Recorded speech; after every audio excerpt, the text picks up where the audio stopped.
प्रिय बच्चों, मैं डॉक्टर अखिलेश कुमार द्विवेदी आज एक बार पुनः आप सभी के समक्ष रस प्रकरण को लेकर के उपस्थित हुआ हूं और मैं आपसे साझा करना चाहता हूं कि पिछले 4 सप्ताह से मैं बीमारी के कारण आपके साथ किसी भी प्रकार के ज्ञान को साझा न कर सका। इसके लिए मुझे खेद है।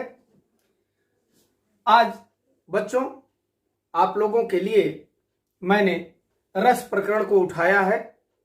इसे समझाने एवं बताने का मैं प्रयास कर रहा हूं और आशा भी रखता हूं कि आप इसे समझने का प्रयास करेंगे। तो आइए हम देखते हैं कि रस किसे कहते हैं, रस का क्या महत्व है।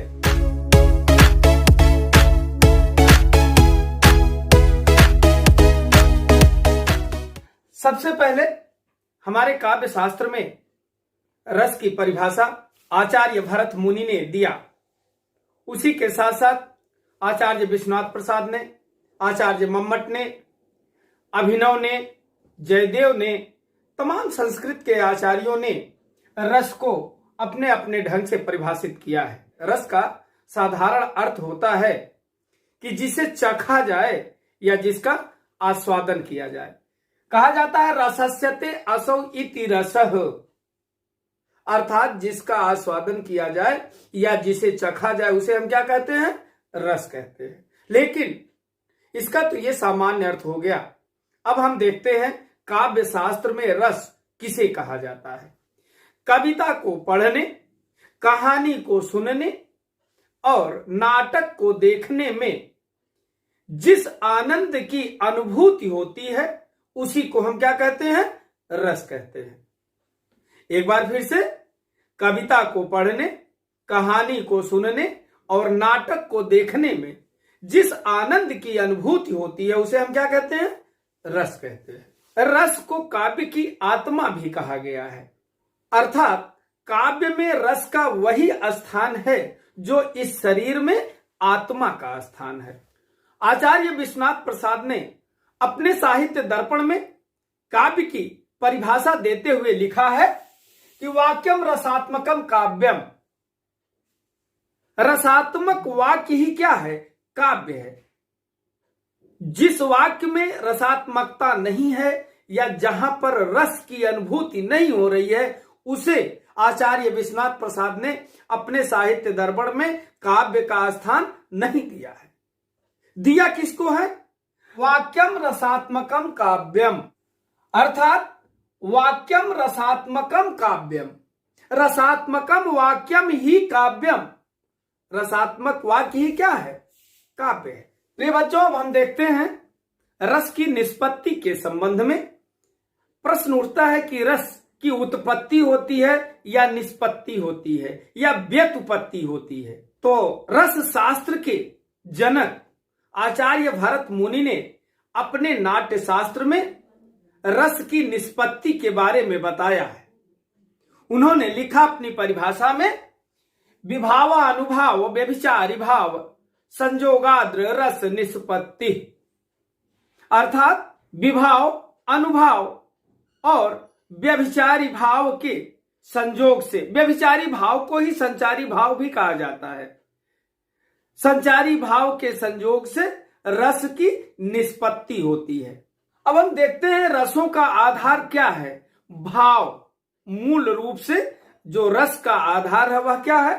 भाव है। अब देखते हैं भाव किसे कहते हैं। मन के विकारों को ही हम भाव कहते हैं।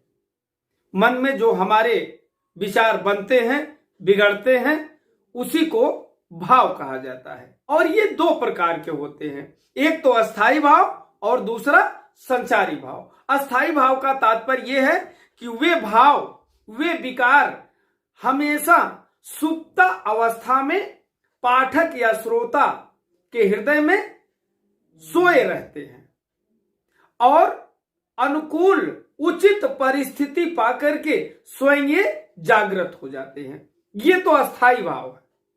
अब संचारी भाव किसे कहते हैं? संचारी भाव वे भाव होते हैं जो पानी के बुलबुले के तरीके से सदैव बनते और बिगड़ते रहते हैं। कभी मन में ये बात आई तो कभी मन में वो बात आई, फिर कभी ये बात आई, फिर कभी वो बात आई।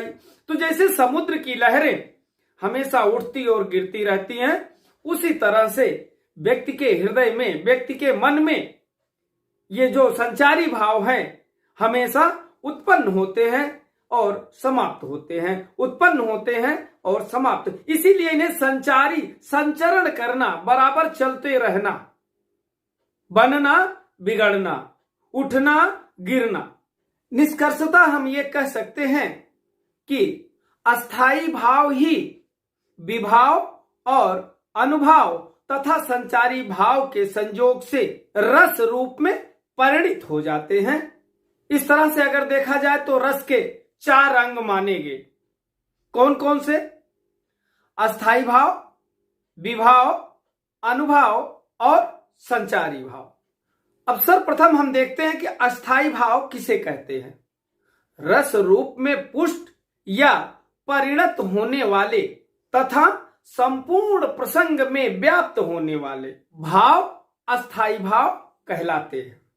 दूसरे शब्दों में अगर कहा जाए तो अस्थाई भाव प्रत्येक मनुष्य के हृदय में या मन में हमेशा सुप्ता अवस्था में सोए रहते हैं तथा अनुकूल एवं उचित परिस्थितियों को पाकर के स्वतः जागृत हो जाते हैं और रस रूप में वही परिणत हो जाते हैं। और एक अस्थाई भाव का संबंध एक रस से होता है। अस्थाई भावों की संख्या 9 मानी गई है और 9 ही रस होते हैं। जैसे दृष्टांत के लिए हम आपको दिखाते हैं, उनके 9 अस्थाई भावों को बताते हैं। रति, हास, शोक, क्रोध, उत्साह, भय, जुगुप्सा, विस्मय और निर्वेद। ये मूल रूप से 9 अस्थाई भाव होते हैं और यह एक अस्थाई भाव एक रस से जुड़ा हुआ है। तो सबसे पहले हम देखते हैं रति अस्थाई भाव क्या है और किस रस से इसका संबंध है। रति स्त्री पुरुष के मन में एक दूसरे के प्रति उत्पन्न प्रेम भाव को रति कहते हैं और इसका संबंध होता है श्रृंगार रस से। दूसरा अस्थाई भाव क्या है? हास। किसी के अंगों, वेशभूषा, वाणी आदि के विकारों के ज्ञान से मन में उत्पन्न प्रफुल्लता को हास नामक अस्थाई भाव के नाम से जाना जाता है। इसका संबंध हास्य रस से है। तीसरा अस्थाई भाव है शोक। प्रिय वस्तु के नाश अथवा अनिष्ट की आशंका के कारण मन में उत्पन्न होने वाली व्याकुलता को शोक नामक अस्थाई भाव के नाम से जाना जाता है। इसका संबंध करुण रस से है। अगला अस्थाई भाव है क्रोध। अपना काम बिगाड़ने वाले अपराधी को दंड देने के लिए उत्तेजित करने वाली मनोवृत्ति को हम क्रोध कहते हैं और क्रोध नामक अस्थाई भाव का संबंध रौद्र रस से है। अगला अस्थाई भाव उत्साह।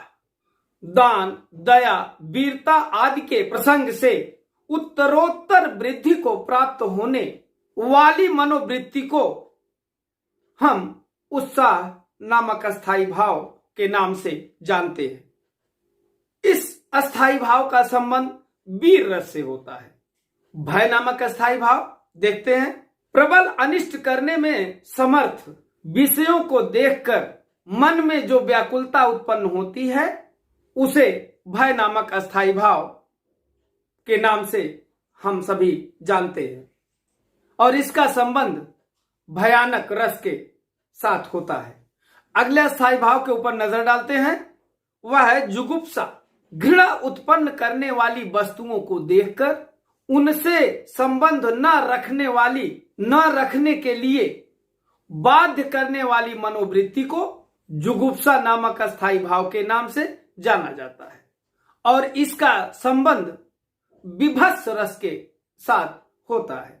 अगले अस्थाई भाव के ऊपर नजर डालते हैं, वह है विस्मय।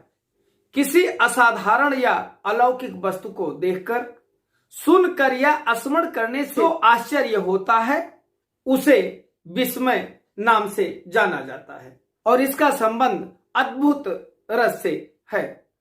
अंतिम अस्थाई भाव को देखते हैं, वह है निर्वेद। सांसारिक विषयों के प्रति त्याग अर्थात वैराग्य की उत्पत्ति को निर्वेद नामक अस्थाई भाव के नाम से जाना जाता है। इसका संबंध शांत रस के साथ होता है। तो अभी तक हम देख रहे थे अस्थाई भाव को, क्योंकि रस के 4 अंग माने गए। सबसे पहले हमने भाव को देखा, अस्थाई भाव को देखा। अब हम विभाव के ऊपर नजर डालते हैं कि विभाव क्या है, विभाव किसे कहते हैं, विभाव के कितने प्रकार होते हैं। अब सबसे पहले देखते हैं कि विभाव किसे कहते हैं। जो व्यक्ति, वस्तु, परिस्थितियां आदि अस्थाई भावों जो कि सामान्यतया सुषुप्त अवस्था में होते हैं को जागृत या उद्दीप्त करती हैं, उन्हें विभाव कहते हैं। विभाव के 2 प्रकार होते हैं, एक आलंबन विभाव तथा दूसरा उद्दीपन विभाव। तो सर्वप्रथम हम देखते हैं कि आलंबन विभाव किसे कहते हैं या आलंबन विभाव क्या है। अस्थाई भाव जिन व्यक्तियों, वस्तुओं आदि का अवलंब लेकर अपने को प्रकट करते हैं उन्हें आलंबन विभाव कहते हैं।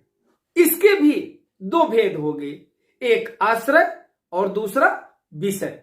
तो सबसे पहले हम देखते हैं कि आश्रय किसे कहते हैं।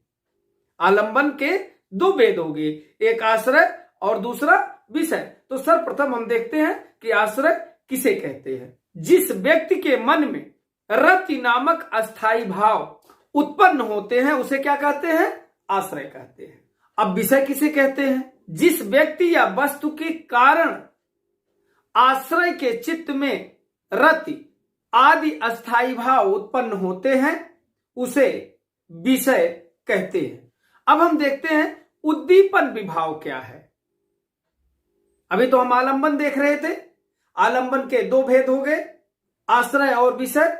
आपने देखा आश्रय किसे कहते हैं और विषय किसे कहते हैं। अब आलंबन के बाद हम देखते हैं कि उद्दीपन विभाव किसे कहते हैं। उद्दीपन विभाव क्या है। अस्थाई भाव को उद्दीप्त या तीव्र करने वाली वस्तुएं, चेष्टाएं आदि उद्दीपन विभाव कहलाती हैं। दृष्टांत के लिए बच्चों अब हम एक छोटा सा उदाहरण ले सकते हैं दुष्यंत और शकुंतला का। इस संबंध में शकुंतला और दुष्यंत के रति भाव का उदाहरण लिया जा सकता है।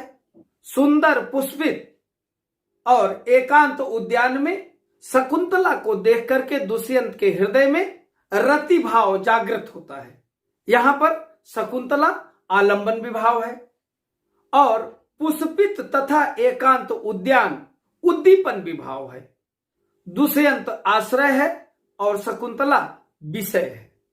श्रृंगार रस के आलंबन विभाव प्रायः नायक एवं नायिका ही होते हैं।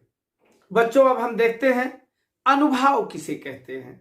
आश्रय की चेष्टाओं अथवा रस की उत्पत्ति को पुष्ट करने वाले वे भाव जो विभाव के बाद उत्पन्न होते हैं अनुभाव कहलाते हैं। अनुभाव के 4 प्रकार माने गए हैं। वे कौन कौन से हैं। पहला है कायिक अनुभाव।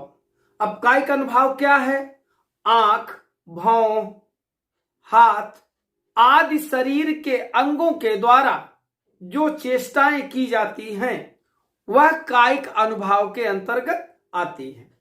दूसरा मानसिक अनुभाव, मन में हर्ष, विषाद आदि भावों के उद्वेलन से जो भाव प्रदर्शित किए जाते हैं उन्हें मानसिक अनुभाव कहा जाता है। तीसरा है आहार्य अनुभाव। अब ये आहार्य अनुभाव क्या है। मन के भावों के अनुसार अलग अलग प्रकार की कृत्रिम वेश रचना करने को आहार्य अनुभाव कहा जाता है। और अंतिम है सात्विक अनुभाव। शरीर के सहज अंग विकारों को सात्विक अनुभाव कहा जाता है। अब रस के अंग में अंतिम अंग को हम देखते हैं जिसे कहते हैं व्यभिचारी भाव या संचारी भाव। देखते हैं कि संचारी भाव क्या है या संचारी भाव किसे कहा जाता है। आश्रय के चित्त में उत्पन्न होने वाले अस्थिर मनोविकारों को संचारी भाव कहा जाता है या व्यभिचारी भाव कहा जाता है। आचार्य भरत मुनि ने संचारी भाव कहा है कि ये वे भाव हैं जो रसों में अनेक प्रकार से विचरण करते हैं तथा रसों को पुष्ट कर आस्वादन के योग्य बनाते हैं। जिस प्रकार समुद्र में लहरें उत्पन्न होती हैं और उसी में विलीन हो जाती हैं, उसी प्रकार अस्थायी भाव में संचारी भाव उत्पन्न और विलीन होते रहते हैं। संचारी भाव की संख्या 33 मानी गई है, जैसे निर्वेद, आवेग, दैन्य, श्रम, मद, जड़ता, उग्रता, मोह, विबोध, स्वप्न, अपस्मार, गर्भ, मरण, आलस्य, अमर्ष, निद्रा, औहित्था, उत्सुकता, उन्माद, शंका, स्मृति, मति, व्याधि, संत्रास, लज्जा, हर्ष, असूया, विषाद, धृति, चपलता, ग्लानि, चिंता और वितर्क। ये 33 संचारी भावों की संख्या मानी गई है।